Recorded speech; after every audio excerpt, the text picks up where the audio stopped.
Thank you guys for staying. We just wanted to kind of give people an opportunity to hear about what Mrs. Hui is doing now. And we have the wonderful privilege of having Amazin here, and she's working with Mrs. Hui on a program this summer to help children with HIV/AIDS.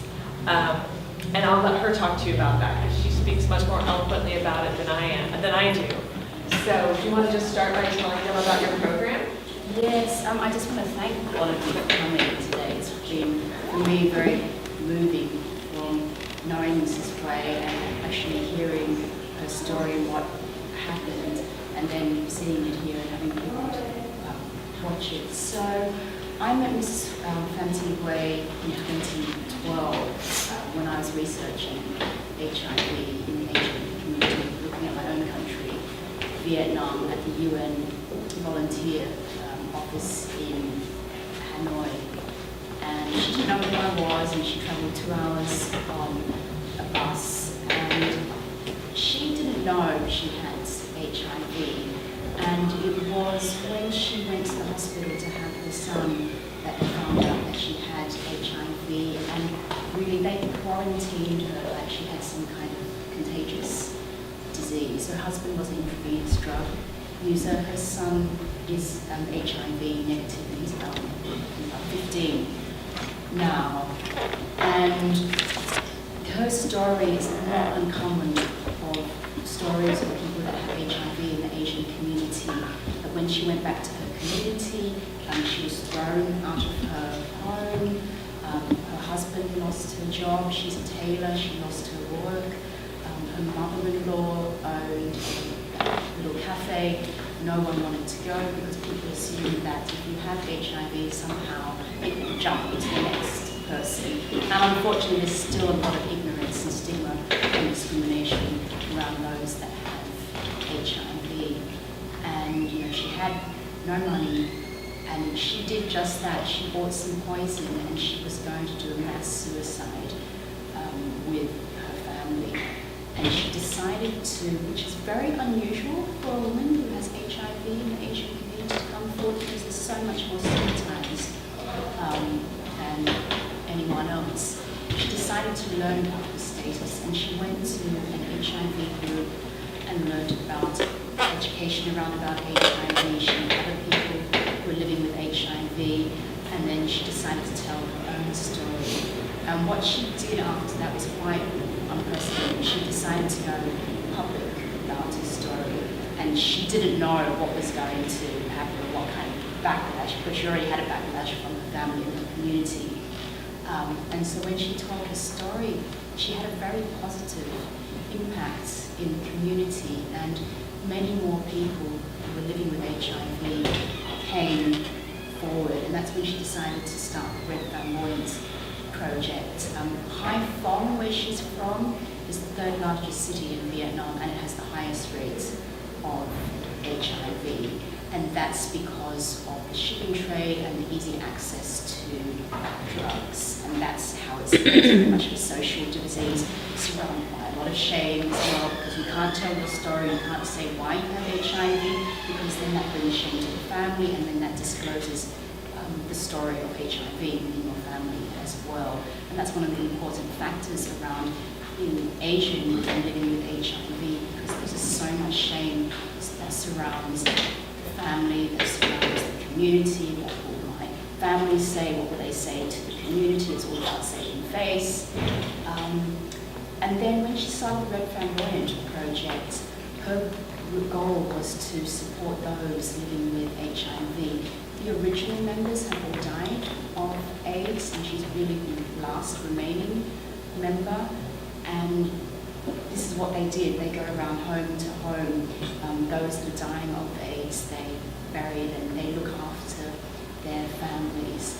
The children living with HIV or children displaced by HIV, they suffer a terrible amount of stigma and discrimination. If they go to school, they can't say that they have HIV. And then there are the lies and the stories that you have to tell tell her why you take your medication at certain times and why you can't do certain things. If they are found out that they have HIV, then they're usually segregated from all the other children.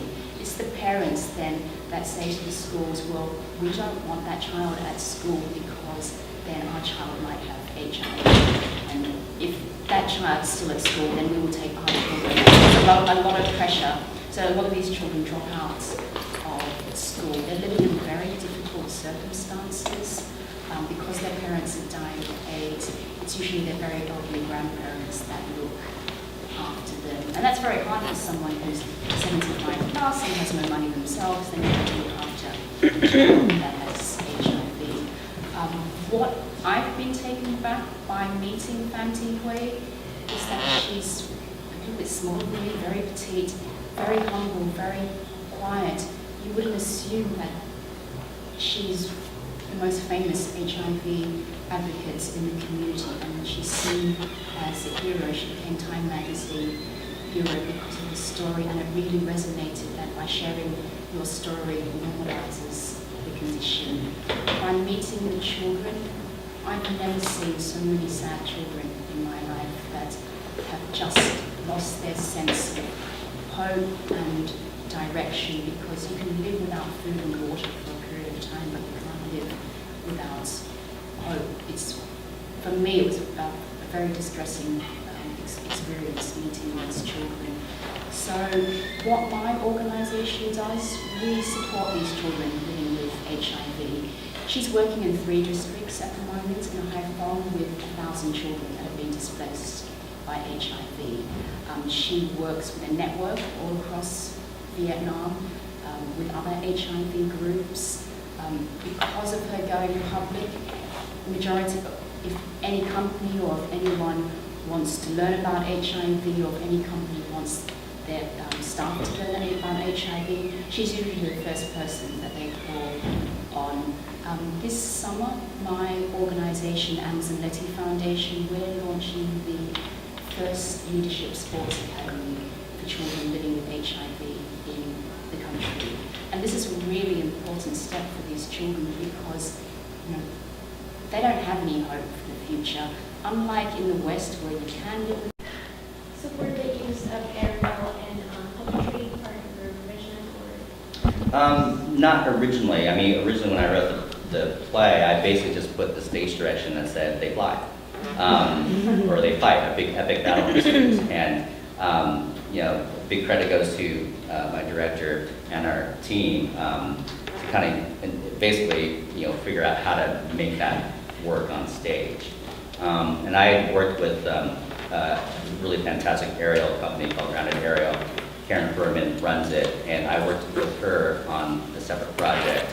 And we had all kind of been talking about like how do we make this happen? And we just kind of thought, well, maybe we should like look at the aerial stuff, and the single bungee, especially, we all felt was like the right kind of apparatus to use to show them flying and flipping and stuff like that.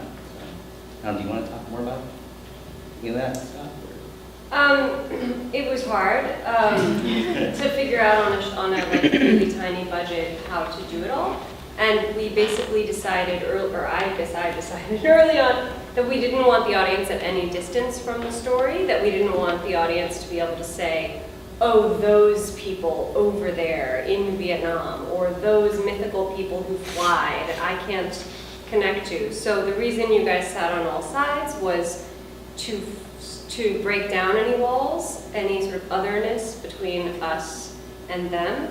And then it was, okay, how do we do aerial in the round? How do we break down any walls, even between us and the technology that can be so cumbersome to make them fly, which was a 3-word stage direction that became like a real big problem for us. So we had a light bulb moment of like, let's just let the audience see it all. Let's let them see the trust. Let's let them see the sisters clip into their carabiners, which in and of itself is a very brave thing for actors to do.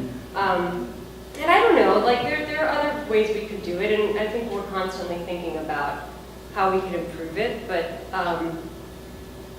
even with the most challenging aspect of the play, the aerial, to go like totally show the strings was a choice I think we made together. We don't have a lot more time, but I did want to give Nancy a chance to just comment on what it's like to play, you know, a real person that you know is still alive and still working and still living the story that you are. She is living the story that you are playing on stage. And have you ever had a chance to do that before? And how is that? What's that experience like? I feel like I've done work that are based on real events, but those people are not necessarily real. So this is the first time that there has been like the person there.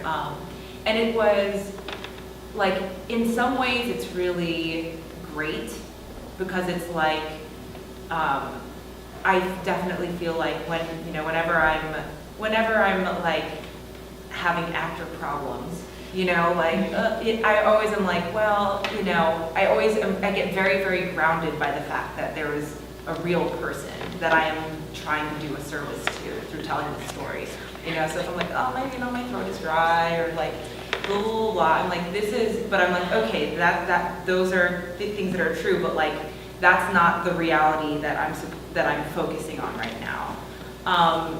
And I just found like, it's so relatable, and because it's true, it's also like, I'm not like, Laura, did this really happen? Like, it's not, I don't really believe it, because it's, when you start to like, you're trying to work through how to make this person, and you're like, well, it did happen. You have to like accept that as your reality, and if that is the reality, like, okay, that question of like suspension of disbelief is totally gone. You just have to do the work. So from that perspective, it was a real gift, because it was like I couldn't protest too much. I just had to like jump off the deep end and into the story, and it was great because I felt like our cast members felt the same way about their characters, regardless of whether or not they were in the New York Times article or not. So because of that, it was not only I want to do a service for her, but it's like, and her story, but it's like I want to show up for them. I want to show up for everybody. I want to show up for you. For me, it's been a phenomenal experience. Well, speaking of that, we have great dreams for this play. This is the world premiere, you guys didn't know. It's the first time it's ever been done, and our dream is that this play will go on to have a very full, long life and get lots of productions, and not just in New York, but in lots of places. And so if you love the play, please do tell your friends to come out and see it. Next weekend is our last weekend. Tweet about it, follow Firebone on Twitter and Facebook, and help us spread the word, because we'd really love to see the show move on from here, and that this would just be the beginning of something long and beautiful. So thank you all so much for coming and for staying.